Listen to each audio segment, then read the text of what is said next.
여러분 슈퍼맨 아시죠? 슈퍼맨이 이렇게 변신해서 옷을 입는데 그 가슴팍에 S라는 로고가 새겨져 있어요. 이니셜이. 그게 그의 상징이 됐습니다. 사람들은 그 S를 보고 힘이 센 그리고 능력이 많은 슈퍼맨을 보고 슈퍼의 그 약자, 그 S겠지라고 생각을 해서 그 S에 열광했습니다. 그런데요, 이 슈퍼맨의 S는 다른 의미가 숨겨져 있습니다. 그것은 바로 희생을 상징합니다. 힘은 다른 누군가를 위해 사용되어질 때, 희생할 때 그것이 정의롭다는 뜻입니다. 그래서 그 희생을 상징하는 영어 sacrifice의 S가 그 슈퍼맨의 S에 숨겨진 원래의 본 의미입니다. 상징에 담겨져 있는 의미를 찾는 것이 참 중요하지만 대부분 상징 그 자체에 걸려 거기에 그냥 머무르는 경우가 더 많습니다.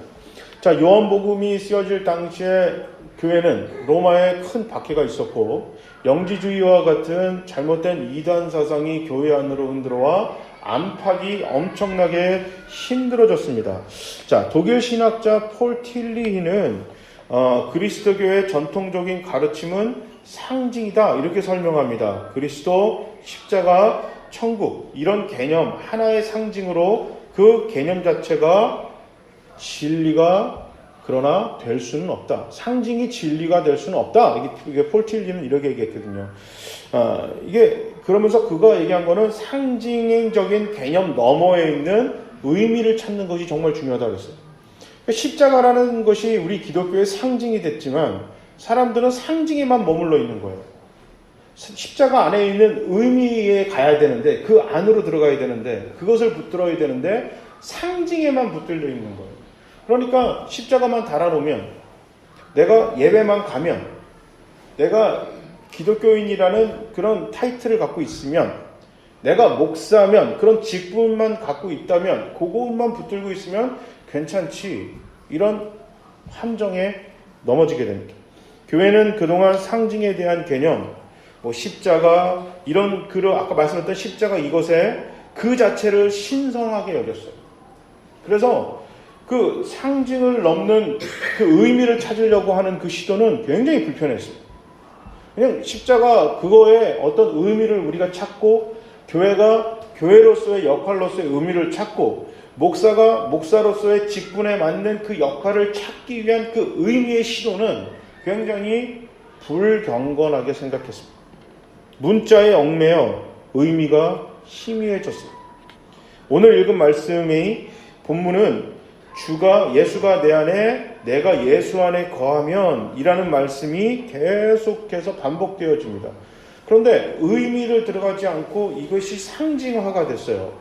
내가 예배를 드리러 가면 예배에 참석하기만 하면 내가 말씀을 읽기만 하면 성경 공부를 참석만 하면 성경을 많이 외우기만 하면 내가 예수 안에 거하고 예수가 내 안에 거하는 것이다 라는 그 말씀이 성립된다, 이루어졌다라는 착각에 빠졌습니다.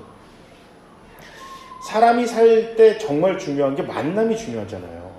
그게 무엇을 만나냐가 굉장히 중요합니다. 그래서 좋은 사람 만나는 게 돈을 많이 버는 것만큼 아니 그 이상으로 굉장히 중요합니다. 그걸 아는데요. 문제는 우리가 만남 그 자체에만 너무 신경을 쓰다 보니까 이 만난 그거를 유지하는 관계를 소홀히 할 때가 있어요. 그러니까 옛날에 그런 얘기가 있잖아요. 잡아놓은 물고기에 더 이상 먹이 안 준다고 연애를 한 다음에 변한 것 같아, 마음이 식은 것 같아, 예전 같지가 않아요. 이런 얘기를 할 때가 있어요. 왜냐하면 만났으니까 관계를 더 소중하게 생각해야 되는데 이 관계를 소홀히 할 때가 있습니다. 오늘 알아야 할 것은 우리 인생이 살아가는 동안 가장 중요한 것은 예수님을 만나는 것입니다. 그렇죠? 우리 성경은 계속 그 이야기를 합니다. 예수를 만나야 한다. 그 만남을 뭐라고 그러죠? 구원이라고 합니다.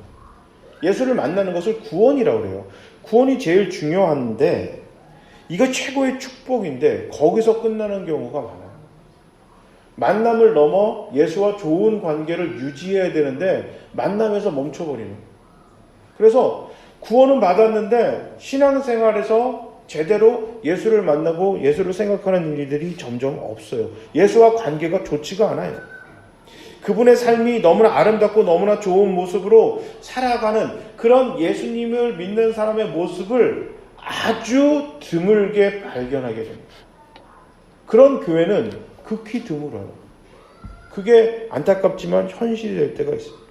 오늘 본문 5절에 보면 예수님은 포도나무고 우리는 가지다 이렇게 설명해요. 우리가 예수에 붙어 있으면 좋은 열매를 많이 맺는다. 좋은 열매를 맺는다. 그 좋은 열매를 뭐냐면 양으로 생명을 얻게 하고 더욱더 풍성하게 만드는 열매입니다.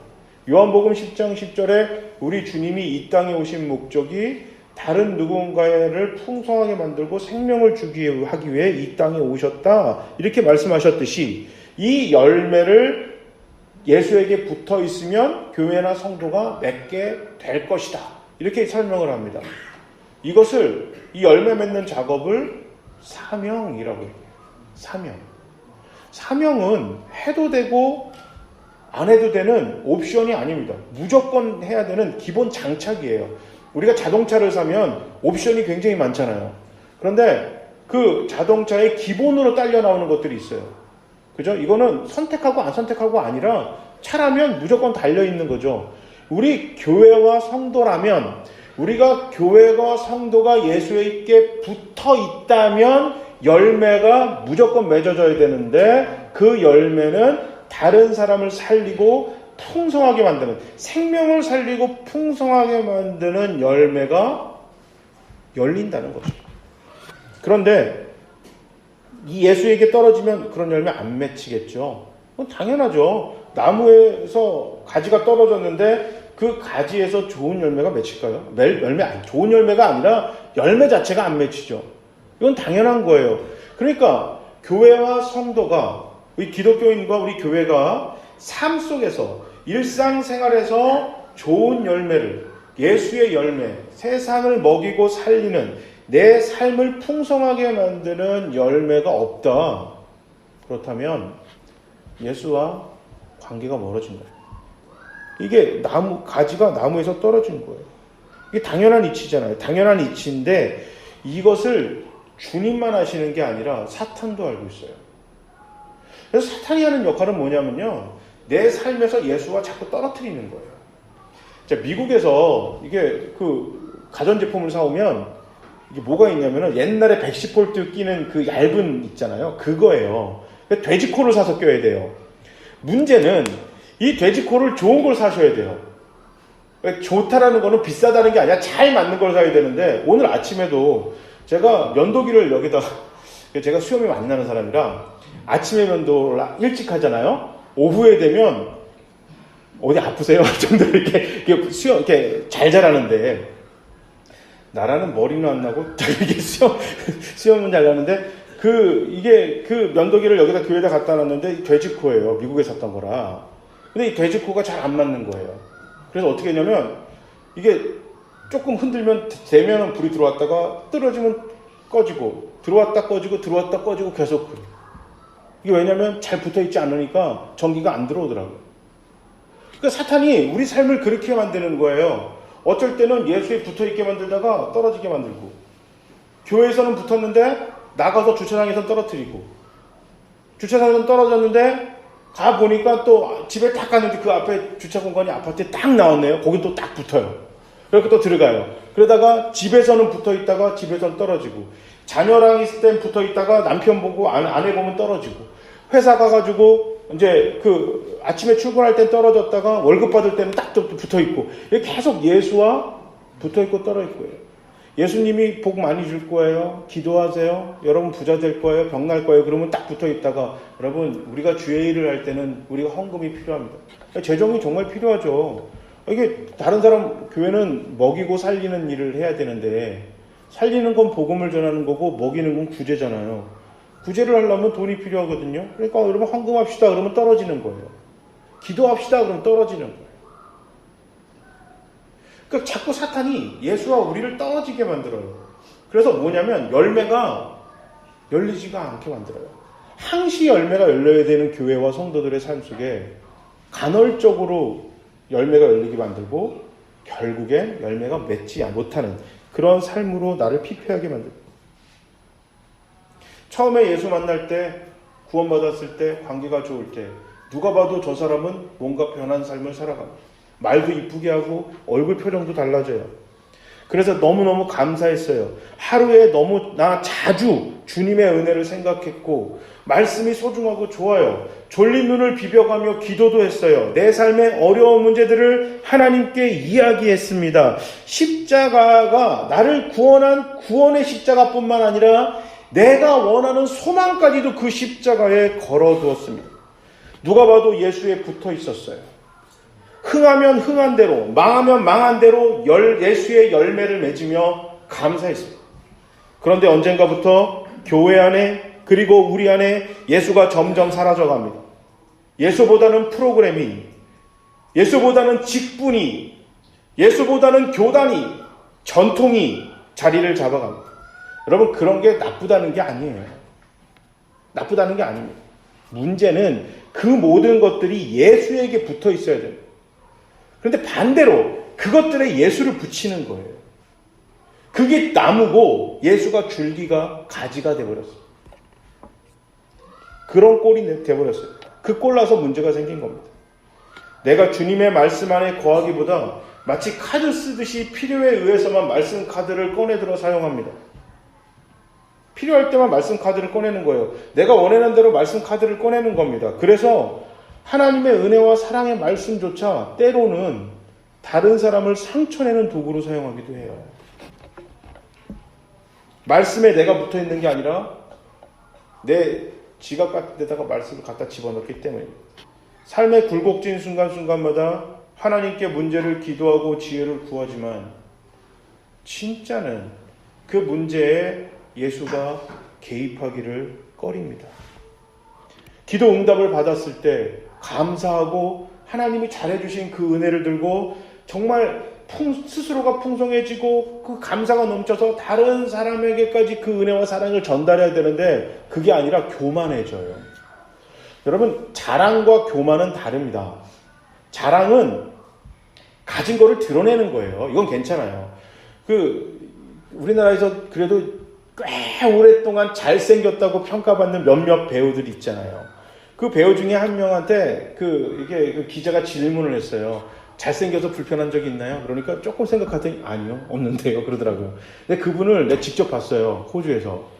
그 호주에서 이렇게 그 바닷가에 토요일 밤에 그때 그 교회 김성철 목사님 계시던 교회 청년들이랑 예배 끝나고 가서 그 커피 마시고 있는데 사람들이 웅성웅성거리는데 외국 분들이 쳐다보는 거예요. 봤더니 모 배우가 우리나라에서 제일로 잘생겼다고 생각하는 그 배우 한 명이 친구들이랑 놀라운 거예요. 청바지랑 하얀 티셔츠만 입었어요.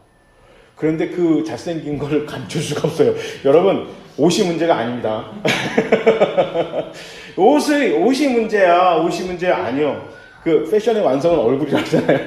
이게 얼굴에 문제가 있는 거예요. 아까 제가 수염 얘기했죠. 수염 깎으면 내 얼굴이 좀 괜찮아질까 생각했는데 그게 아니라 얼굴 자체가 문제인 겁니다. 자, 그런데요. 내가 잘생기고 돈이 많고 많이 배우고 건강한 거가 문제가, 그거 얘기하는 게 문제가 아닌데요. 이걸 가지고 다른 사람하고 비교하는 게 문제예요. 다른 사람하고 비교해서 저 사람보다 내가 더 돈이 많네? 교만해지는 거예요. 자, 다른 사람보다 내가 더 돈이 없다. 그 절망하는 거예요. 교만과 절망은 같아요. 왜냐하면 둘 다 하나님 없기 때문에. 이 둘 다 하나님 없기 때문에. 기도 응답을 받아서 하나님 잘해주셨잖아요. 그럼 감사해야 되는데 다른 사람하고 비교해가지고 다른 사람한테 뭐라 하는 거예요. 야, 너는 기도를 안 하니까, 너는 믿음이 없으니까, 하나님이 나를 더 사랑하니까, 아니면 반대로 하나님이 나를 저 사람보다 더 미워하는 것 같아. 나한테 왜 이러지? 내가 뭐가 문제가 있나? 이런 그런 절망감에 빠져 있을 때가 있어요. 하나님 원하시는 방법이 아닙니다. 그러니까 어떻게 돼요? 예수에게 붙어 있지가 않는 거예요. 이런 기도와 이런 삶의 태도는 예수에게 붙어 있지가 않아요. 예수에게 붙어. 우리 빌립보서 4장 5절부터 6절 한번 읽어보겠습니다.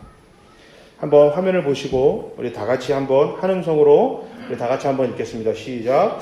아무것도 염려하지 말고 모든 일을 오직 기도와 간구로 하고 여러분이 바라는 것을 감사하는 마음으로 하나님께 아뢰십시오. 그리하면 사람의 헤아림을 뛰어넘는 하나님의 평화가 여러분의 마음과 생각을 그리스도 예수 안에서 지켜주실 것입니다. 아멘. 아멘. 떨리는 마음, 두려운 마음, 교만한 마음, 좌절하는 마음을 주님 안에 내려놓으면, 주님 안으로 가지고 들어가면 내 안에 우리 주님이 그 거친 파도처럼 나를 삼켜드는 모든 것들이 잔잔하게 만들어서 내 마음에 평안을 주실 것이다. 아멘. 여러분, 이거 정말 사도 바울이 기도해 본 사람이라는 거가 정말로요 완벽하게 드러나는 성경이에요. 기도하면 하나님 다 들어주시나요? 아닐 때가 더 많을걸요. 안 될 때가 더 많아요. 그래서 예수 밖으로 나오는 거예요. 세례 받는다는 얘기는 예수 안으로 들어간다는 거거든요. 예수 밖에 있다가 공식적으로 내가 예수 안으로 들어가겠습니다가 세례 받는 거예요. 예수 안으로 들어가서 예수 안에 거하겠다라는 그 고백이잖아요.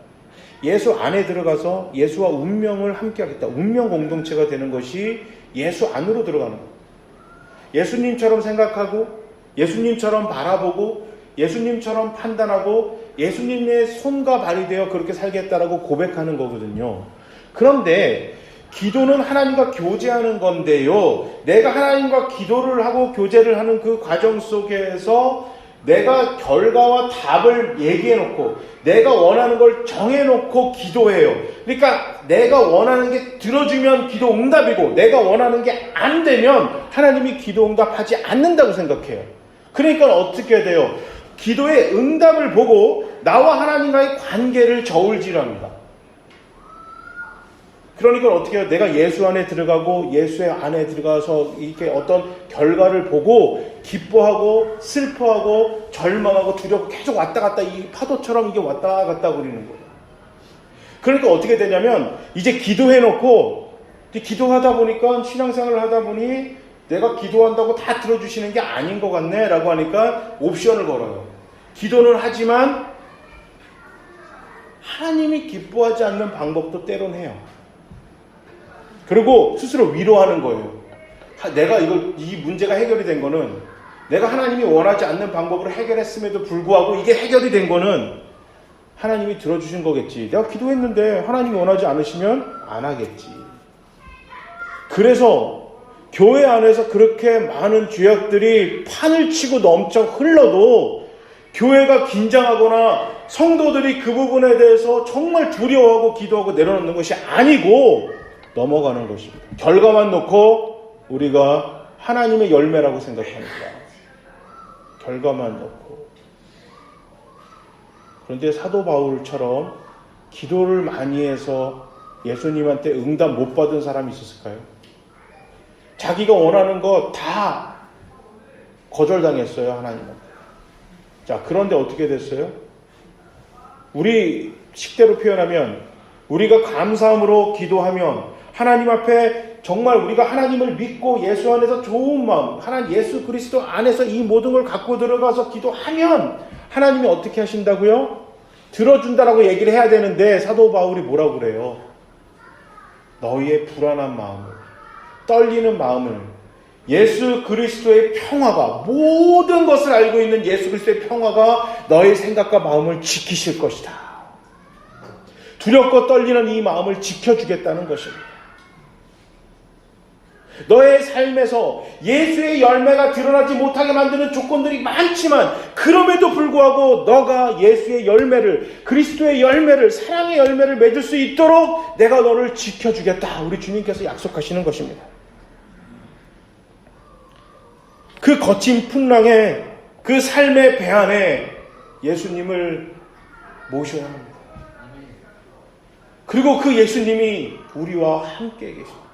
나의 문제가 산적해 있고 그 문제들이 나를 덮치고 이 배를 뒤집어 엎을 때 우리는 무슨 생각을 하냐면 내가 예수님이 이 문제를 해결해 줄 만큼 내 스스로가 자격 조건이 있어야지 라 생각하지만 마가복음에 보니까 예수님의 제자들이 배에 어려움에 처했어요. 배가 뒤집어지게 생겼어요. 그래서 예수를 깨웁니다. 그러고 예수님이 뭐라고 그러세요? 믿음이 적은 자들아, 내가 너와 함께 있는 것을 왜 의심하냐? 라고 풍랑을 잠재우죠. 이 말은 우리 상태가 별 볼 일 없다 하더라도, 내 믿음이 진짜 없더라도, 우리가 예수님께 붙어 있기만 하면, 예수님을 붙들기만 하면, 그 배에 있는 예수님을 깨워 이 문제를 해결해 달라고 예수님을 바라보기만 하면 예수가 그 풍랑을 잠재우실 거다. 오늘 말씀은 우리에게 이 얘기를 하고 있는 것입니다. 십자가는 구원을 상징합니다.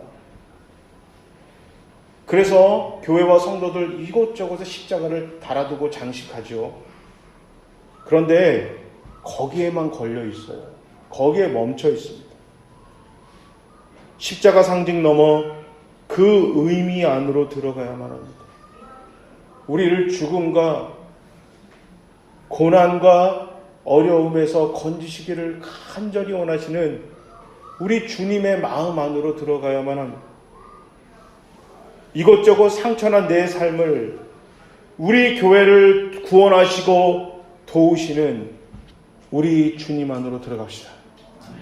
주저하지 말고 예수 안에 그 모든 아픔과 상처들을 내려놓고 삶의 문제가 있다면 그 문제에만 잡혀있지 마시고 삶의 의미가 되시는 주님을 바라보시고 주님 안으로 들어가 예수께 붙어있는 우리 모두가 되시기를 주님의 이름으로 축복합니다.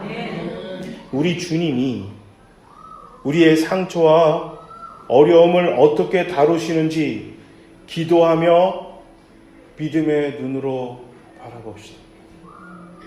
어려움을 주님께서 어떻게 넘기시고 어떻게 만지시는지 주님의 손이 되어 함께 그 문제를 다뤄봅시다.